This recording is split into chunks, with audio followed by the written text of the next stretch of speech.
आपण बघू शकतो. सेहवागचा धक्का भारतीय चाहते आता विसरू लागले होते. सचिनने अनेक वेळा संघाला संकटातून बाहेर काढण्याचे काम केले होते.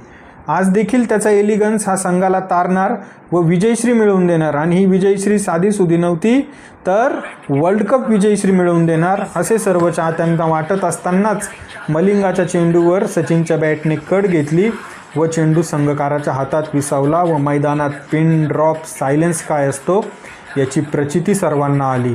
मैदान शांत झाले होते. वर्ल्ड कप हातातून निसटला असे चित्र निर्माण झाले होते.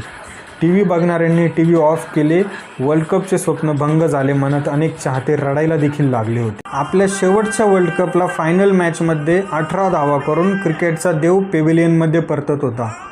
भारताचे वर्तमान पेव्हिलियनमध्ये परतत होते तर भारताचे भविष्य समोरून मैदानातून चालत येत होते आणि ते भविष्य म्हणजे विराट कोहली. ज्या वेळेस सचिन आऊट होऊन पेव्हिलियनमध्ये परतत होता आणि तिकडून भारताचे भविष्य विराट कोहली हा मैदानात येत होता त्यावेळेस 2 सेकंदासाठी थांबून सचिनने विराटला सल्ला दिला आणि सचिनचा तो सल्ला लक्षात घेऊन विराटने ती इनिंगच नव्हे तर आपले संपूर्ण करिअर बिल्ड केले असे जर म्हटले तर वावगे ठरणार नाही. खरंच किती नेत्रदीपक क्षण कॅमेऱ्यामध्ये कॅच झालेला आहे.